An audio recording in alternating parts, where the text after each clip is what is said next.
Okay, B'siyata Dishmaya, we are in Shari Yichud, Tzfat Ir HaKodesh. We are learning about the inner meaning of the war of Gog and Magog, this famous war at the end of days, where the complete evil of the 70 nations that want to go against Hashem will continue to fight Hashem and come against HaKadosh Baruch Hu and against Am Yisrael and against the Mashiach. And everybody knows and has heard about this war at the end of days of Gog and Magog, but few people talk about what it actually means for us now. Some people just look at it as ilchata de Mashiach, the halachot that have to do with the times of Mashiach. When Mashiach shows up, then there's going to be this war, and it's only relevant to then. But we have to know that anything that's mentioned in the Torah and the Tanakh is relevant to our life now, and that's what we're trying to do in this series. This will be the fourth class in the series on the inner meaning of Gog and Magog, and what is this war and how it affects us in our life.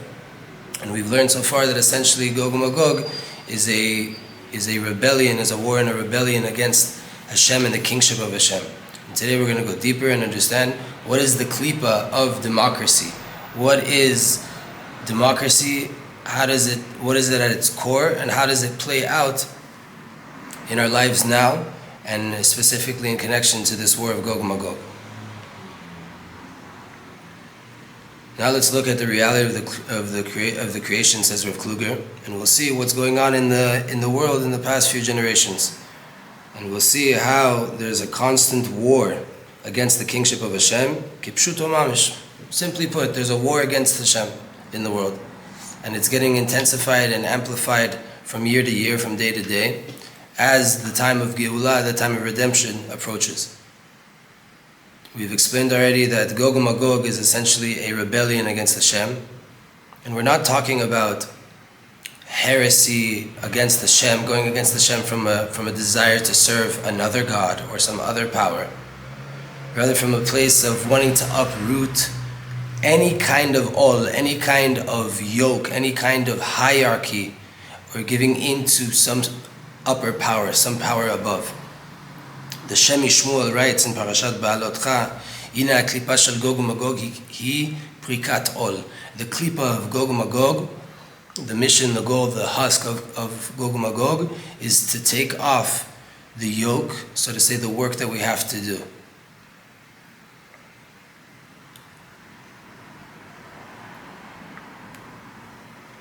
One of the biggest changes that we've had in the past generations is this approach to the world that has spread out throughout the whole entire world, where all of the nations are trying to buy into this idea of prikat ol, of taking off the yoke of hierarchy, of structure, of rules, of laws. In previous times, all creations, all human beings gave in to some upper power, right? Not just Jews. Everybody in the world believed in something that was above, whether it was a tyrant or it was a spiritual thing, right? The spiritual rules and laws that we were all given in each religion. And they acted and lived according to these chukim, according to these laws, according to these mitzvot, these commandments that they received and took upon themselves. Lefi shitatam, lefi shtutam, according to their approach, according to their foolishness. Doesn't matter, everybody in their own way.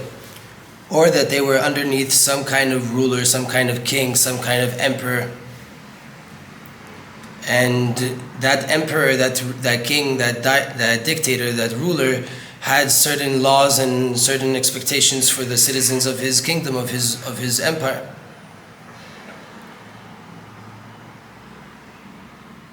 עד שלפני כ-200 שנה התחילה להתפשט בעולם הדמוקרטיה. Until about 200 years ago, we're in the world, about 200 years ago in the world, this idea of democracy started to spread out in the world. Where at the core, the essence, if you had to bring down democracy to say it over on one foot, is bitul kol ha'ma'amadot v'hadargot shayu ad az bebria. A nullification of all of the statuses, all of the stature that a person could have, and any levels of rank or ranks that were in the creation until then. V'achalat zchuyot shavim al kol bnei adam, and the beginning of equal rights for all human beings. Everyone's the same, everyone's equal. The king and the garbage man are all the same. Sounds great. Sounds good. And there's truth to it. There's truth in everything. But we're going to go deeper. חלק ממהפכה זו היה ביטול העבדות. Part of this revolution was the nullification, was the ending of slavery. Slavery was a big thing in the world. Every single kind of people in the world had slaves. The idea of having an eved and an adon, a slave and a master, מבטאים שלטון של נברא אחד על משנהו, is an expression of one creation ruling over another creation, right? I'm a human and he's a human. He's a master and I'm a slave. There's something wrong here. Excuse me. According to democracy, everyone is equal. And nobody could ever be under the rule of another human being. At least that's what they tell you. Rather, everyone is responsible and a master over himself. And no one can tell him what to do and what to act. Part of this revolution as well, that changed the whole entire face of the world, was the nullification and the ending of kingdoms, of kingship. Now in the world, even the countries that do have a king, right? They're still democratic countries. They're not really like England, for example. They have a king, but it's not really a kingdom anymore. It's not really the reign of the king. He's really in charge. The majority of the world, people pick their leader. They have elections and they pick. So to say, they're telling us we're picking them. Right? And they pick this person for a select amount of time. And even in those times, he doesn't really have the rule and the power that a king had in the past. It's not the same, right? A prime minister is not a king of 300 years ago. He's not able to. Also, too, we have a rule. We have a blessing in Judaism. When we meet a king, we make a blessing. Who do we make that blessing on? Only on kings. Only a person has the power to kill whoever he wants. Meaning that's a king. Complete reign, complete above the law of the land, right? A real king. We don't have real kings in the world so much. Dictators, maybe you could say that they're in that level, but not all. So democracy took away this kingship, took away this rule of a king. Now we have prime ministers, we have presidents, we elect them for a certain period of time, and then the job changes. And a person's allowed to say whatever they want against this person. You can't talk about a king. You can't say something against the king. You speak against the king, you can be killed just for speaking against the king. Now you can say whatever you want about Donald Trump. You can say whatever you want about the prime minister. מותר לכל אדם להביע דעה כנגדו. ואדרבה, מנהיג פיקח מתנהג עם בני עמו בצורה של ידידות ואחווה. It's the opposite, the complete opposite is true. In our generation, you see that a smart leader, right, he acts with his people in a way of friendship, in a way of brotherhood and togetherness, right? Like Trump, he goes down to the level of the people, right? He's the king, so to say, but he meets the garbage man at his level. He drives a garbage truck. It's like we're all friends, we're all together. Kishaveh ben Hashavim, we're all equal. And by way of that, that's the way that he influences them to pick him again and again and again. We're not talking specifically about Trump here, we're talking about the way that democracy works is people do elections and they go out and they talk and they do book clubs and all these different podcasts, right? Why? Because they want to be seen as cool and like he's one of us that's just going to take care of us, he's looking out for us. So too, הנהגת המדינה בכל מקום נעשית היום על ידי נבחרי ציבור שמתכנסים כאחד ומחליטים ומכריעים בכל עניין על פי רוב שיטות ודעות, right? The way that the world works is that we have elected officials that come together in a Knesset, in a parliament, in a Congress, and they make decisions and they decide things according to the majority opinion, so to say. ונמצא שהנהגת המדינה היא לפי רצון רוב העם. So we see that the way that the country is going to behave and play out is according to the majority of the vote of the majority of the people. והפועל יוצא, what comes out of all of this is tishtush hagvulot v'sidrei ma'amadot sheben av lebeno, is a blurring of the reality of what is a father and a son, what is a rabbi and a student. Everyone everyone is able to say what they want at any time, at any given place, and there's no honor anymore. There's no respect for the opinion of the elders of the nation, of the people. And this is what it says: "B'yamim hahem en melech b'Yisrael, ish asher be'enav yaseh." In those days, there was no king in Israel. Anybody does whatever they want. Right? That's when we got into the land. It's written in Shoftim. But the Rav's bringing it here to explain how people are acting now in the world in the era of democracy. But the world, they make all these different laws, and they also police them and enforce them. But it's only on things that have to do with societal rules, with between a person and his friend. But as long as a person doesn't affect his friend in society, the simple understanding that is spread out through the world is everyone can do whatever they want. You're in your house, you do whatever you want. Just don't fight anybody else, don't hurt anybody else, and no one can tell you what to do either.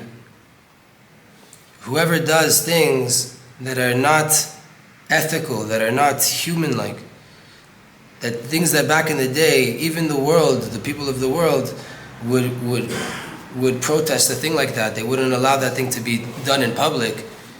If you say anything now, right? Now you're preventing a person to do what he wants. Now you're preventing a person to do what they're able to do. You're here? Yeah. It's hot. Thank you. What's the rough situation? No idea. You think I could take someone to visit or not so much right now? There? He's not here.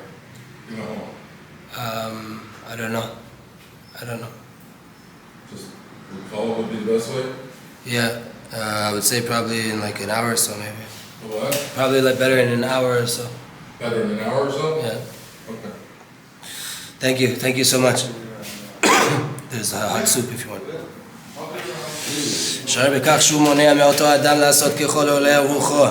The fact that you protest a person from doing something now in public or living a certain way in life and doing whatever he wants, so now you're a lochem neged demokratia. You're a warrior. You're fighting against democracy, against the full rights that everybody has to do whatever they want. Even in previous generations, someone wouldn't dare to say some things that they say now in public. They wouldn't dare to act the way that they do or to dress the way that they do in public.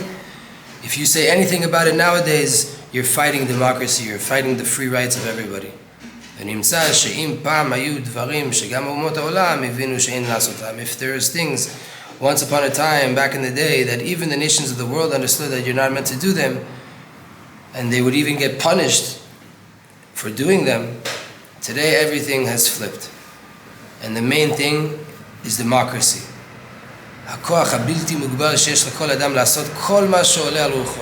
The infinite ability and allowance for a person to do whatever it is that they want, to do whatever they want in public, to act however they want. It's very hard to bring examples of this, but we all know what we're talking about. We can all imagine the things that are going on in this world right now. We don't have to get into finer details. These are mamash the words of Chazal. Chazal say, what the rabbis say, what's going to happen in the end of times? Bikvot Mashiach chutzba izgeh. In the times of Mashiach, brazenness, disrespect, audacity will rise in the world. Vein tochecha, and you're not able to rebuke anyone. Na'arim pnei zkenim yalbinu. The young will be embarrassing the old, disrespecting them, doing different trends on social media, disrespecting the elders. Zkenim ya'amdu mipnei ktanim.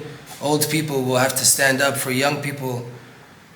The old people will start to serve the young people instead of the other way around, walk on a bus. And the kid gets to sit down. Meanwhile, the elder that worked all day long is standing up. Ben minavel av, a son will curse his father. Bat kama be'ama, a daughter gets up on her mother. Kala bechamuta, a daughter-in-law and her mother-in-law. These are all things that the rabbi said would happen in the end of times. And we're living it. We're seeing it happening in our generation. According to all of this, it all comes down to one idea. עקירת והפקעת המושג ביטול והכנעה. Democracy has removed from the world the ideas of bitul, of giving in, of nullification, of submitting yourself to something bigger than you. And that's all rooted in the big rebellion of Gog and Magog against the king of the world, Hashem.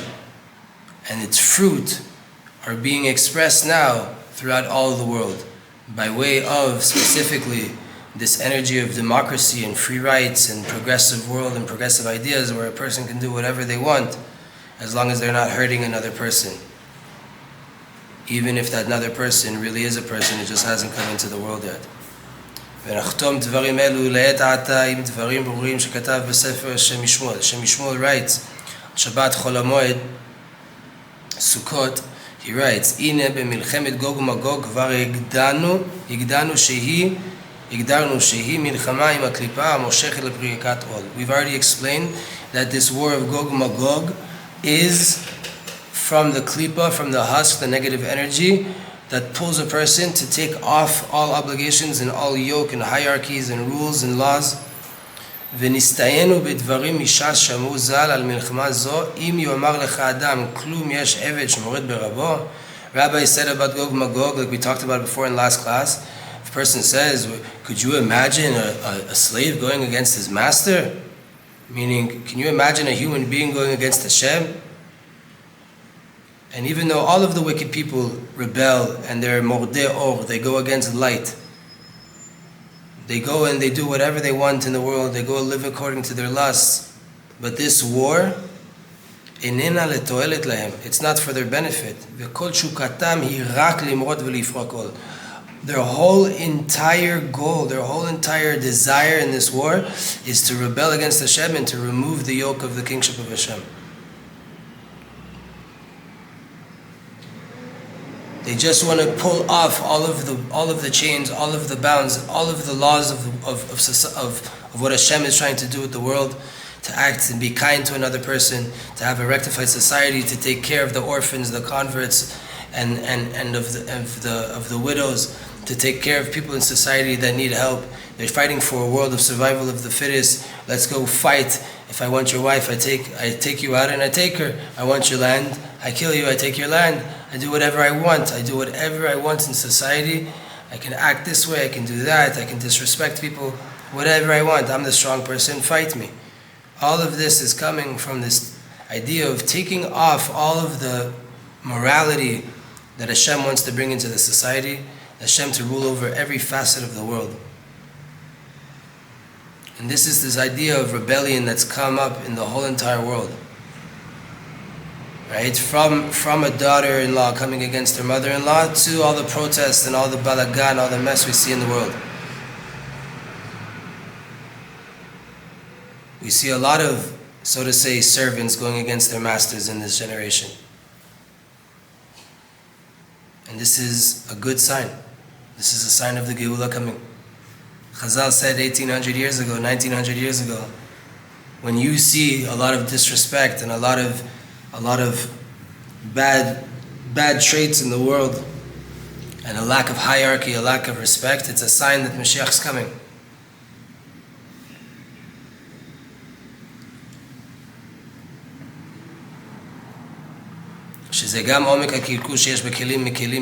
This is also the blemishes that we get from the internet and smartphones and all of these different things, because you can fall by way of them into the worst sins possible.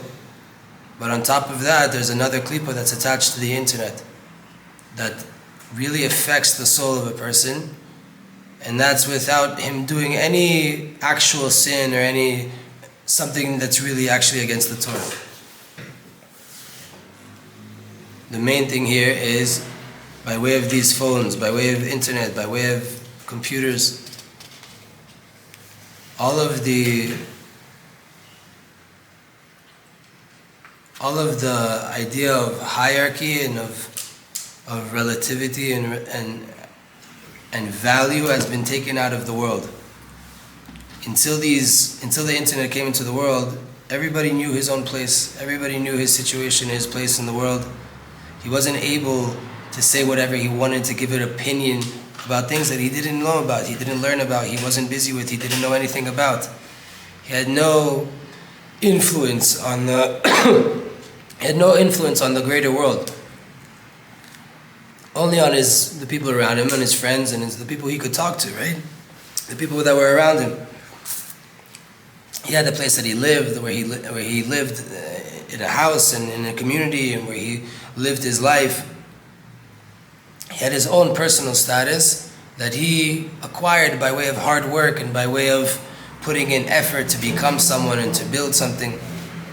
And in a way of mashal, a parable, when a person would feel something in his head, a little pain, he would go to a doctor and he would ask the doctor what to do. And for sure he would, because he wasn't a doctor, he was just a simple person, he would go to the doctor with a headache, he would take whatever the doctor said with emunah, with simplicity, because he doesn't know what to do. But the doctor learned and put in a lot of work over many, many years to become a doctor, so obviously he knows what's going on. So too, when a person knows, and he did put in a lot of work in a certain idea, when he wanted to spread out his ideas and his knowledge in the world, he could only do that within his circle of people that he knew, right? At least in the country that he was living in, he could maybe write things, he could put it in the newspaper, he could put out a message. There's a certain limit of how much influence a person had in the world. So everybody knew that there was levels, right? I might be the expert in my town, in my region, but I'm not the expert in the whole entire country, and I'm definitely not the expert of the world. There's levels here, and I'm only in my little thing. I have a reach of the people in my community, in my state maybe.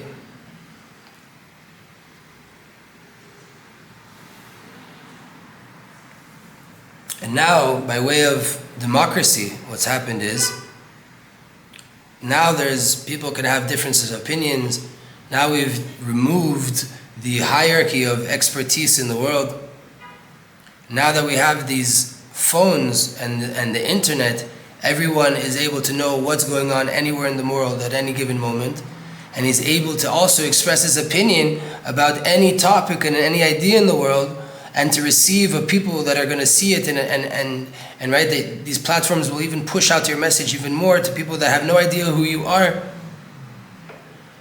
So now there's no real weight and importance to the individuals, the public person, when he gives in his opinion, when he gives his expression, right? And obviously in our world, a lot of these people are fake, and a lot of these people are not real, and they're working for these evil forces, right? But let's say, for example, you do have a person that's learned a lot, that's put in a lot of effort, and he's living it, and he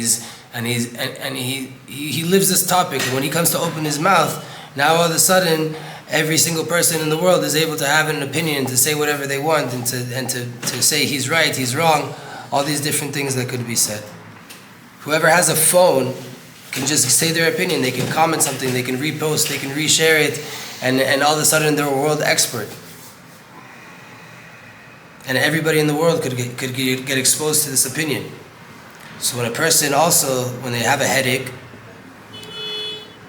all of a sudden he knows what it is that he needs to do. He knows what he has to do. He has an app, he has ChatGPT to go ask, right? He doesn't have to go to the doctor. And if he goes to the doctor, he goes with everything he's got from his phone already in his head, right? He already knows, he's telling the doctor what's better to do. Yeah, I read about this, and this. What about that? The doctor's the one that went to school for 7 years and has been doing this for 15 years every day. You come in with what you read on WebMD, on ChatGPT, and you're gonna now become the doctor. Another advice from the business world. It used to be back in the day, people would hide their financial situation, how much money they had. Or they would keep certain secrets of the trade that they knew, that they worked hard to understand, and they put in a lot of effort to get. But in the past few years, there's nearly no secrets. Everything's revealed, everything's made known, everything is put out there. Anyone could know at any moment what so-and-so is doing, how much money he's making, to put out a post about him, to make known about anybody else, whatever it is that they want.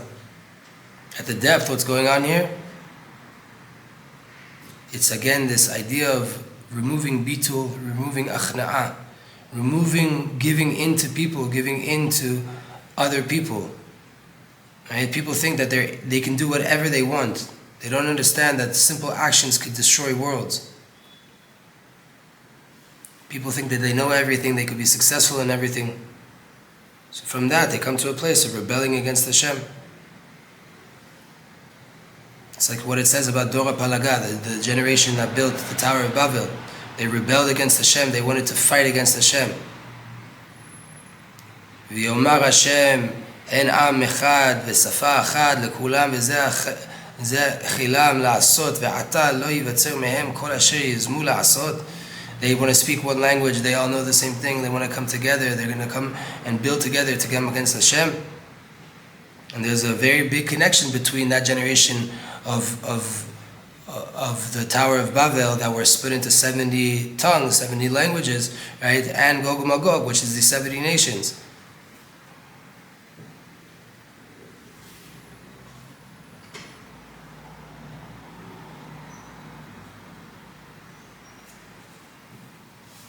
So, democracy is this fight against Hashem. How? By not letting a person fight.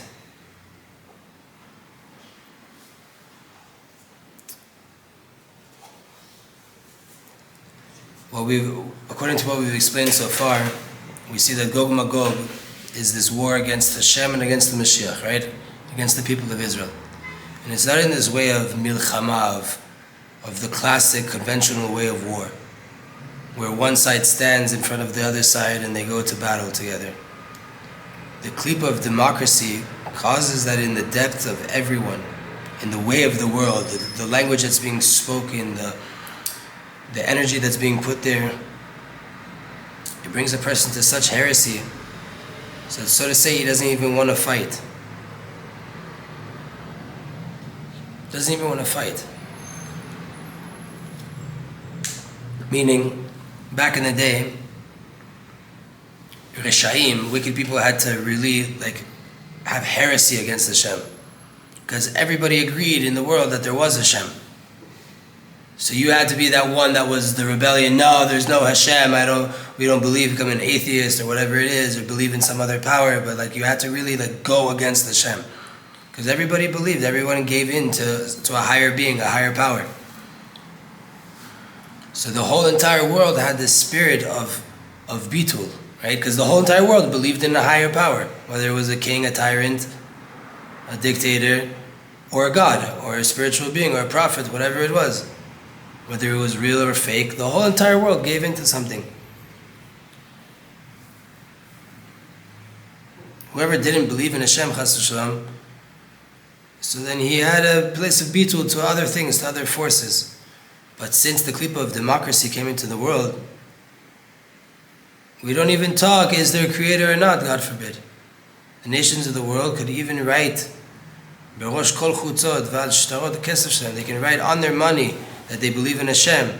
But in the end, what do they express? What are they trying to say? Chofesh, shichur. Liot am chofshi b'artzenu. We want to be free. Right? Let's just be liberal. Ish lo yomar li ma yaseh. No one could tell me what to do. That's why, if you see the Hasidim, nowadays barely have this, but it used to be that you had certain Hasidim that would sing the tikva. But they would take out that line, Liot am chofshi b'artzenu, to be a free nation in our land. That line was taken out by the religious people of the tikva, of the Israeli national anthem. Why? We're not looking to be free. We want to be slaves to Hashem. We're trying to be avadim. We're trying to be under HaKadosh Baruch Hu. We're trying to be doing the will of Hashem in the Torah. We're not trying to be free. Free is democracy. Free is the West.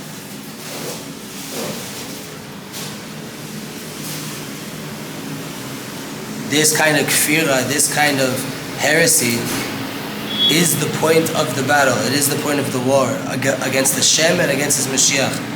A war at the essence, at the core, a deep understanding that there is a leader in the world. there is a creator in the world.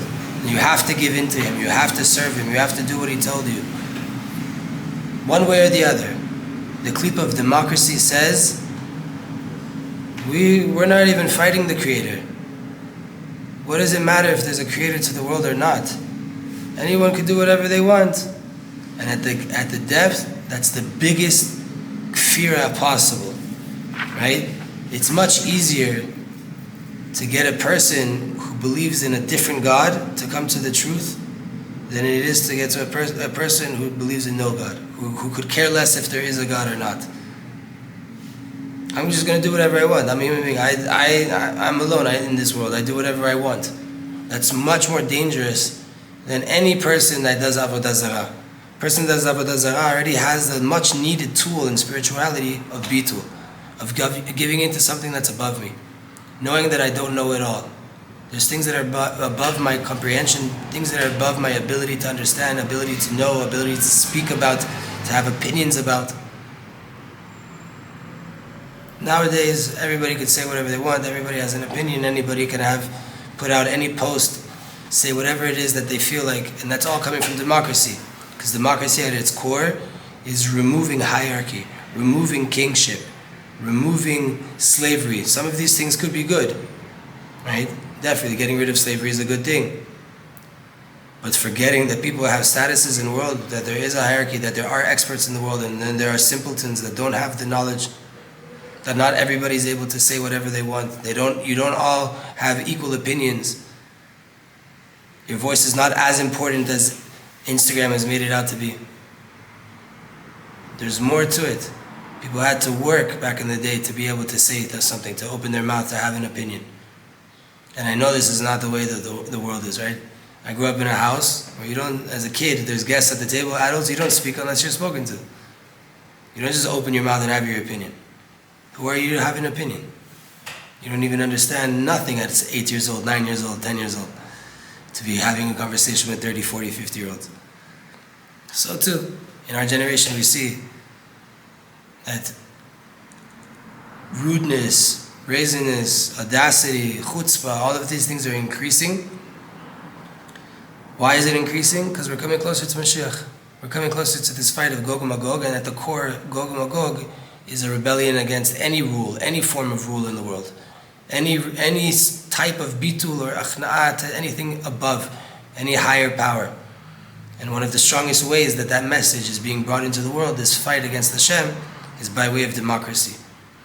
No one has power, no one has real reign, there's nothing to be afraid of, there's nothing to teach us of higher energies and higher powers, and everything has just become very physical, very mundane, very worldly. Human beings have to understand everything. Don't affect anybody else. As long as you're not hurting anybody else, you can do whatever you want. You can be as disgusting as you want. This is never going to be a healthy society in that way. Once you lose levels of ethics and morality and everything goes out the window and anybody can do whatever they want, society's over. Society's ruined. There's no way coming back from that. And that's why you see the power of the Jewish people having the Torah. When you have a strong backbone of some things are okay and some things are not okay, and it adjusts over time, but the backbone doesn't change. We never change Torah. It just adjusts with time. Because everything that was is everything that will be. All of these things are not new. We had disgusting nations back in the day as well. There's always been wicked, there's always been evil in the world. But now, it's become legitimized. It's okay to parade down the street and show off disgusting things. It's okay for anybody to be disrespectful of leaders and powerful people. In Torah again, right? Torah teaches us we have to have honor of wealthy people and of kings and rulers. Why? What if they're bad? What if they're evil? Still.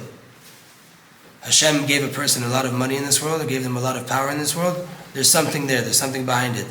Have respect to Hashem that put them in that position. Even if they're wicked. It goes to teach you that there's a certain thing here. Hashem's behind everything. Hashem's the big boss.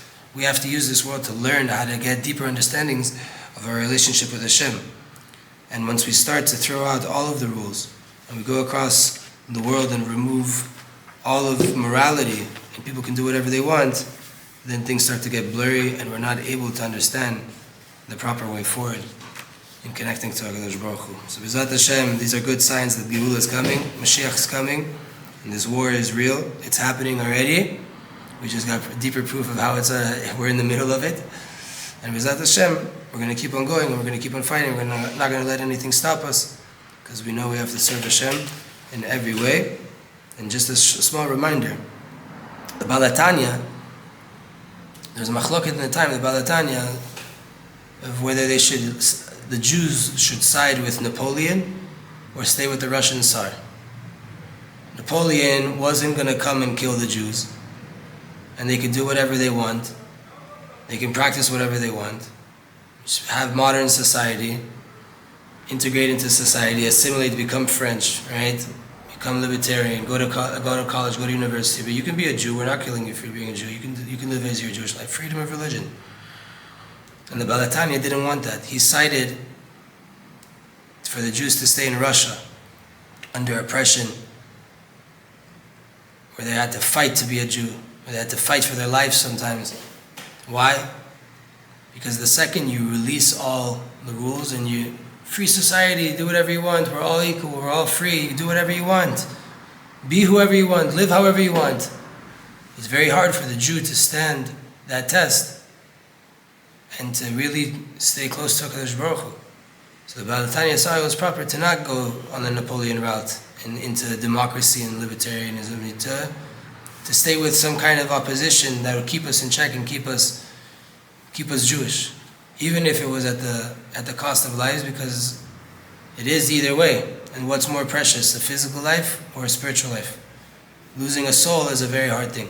Losing a body, but the soul stays attached to Hashem, in a deeper sense, is much better. So these are deep, deep things that are not to be understood lightly. But B'ezrat Hashem, we're talking about it in order to clarify a little bit more what is the klipa of democracy and Gog and Magog, and what are these ideas. B'ezrat Hashem, we'll go deeper in the next class as well.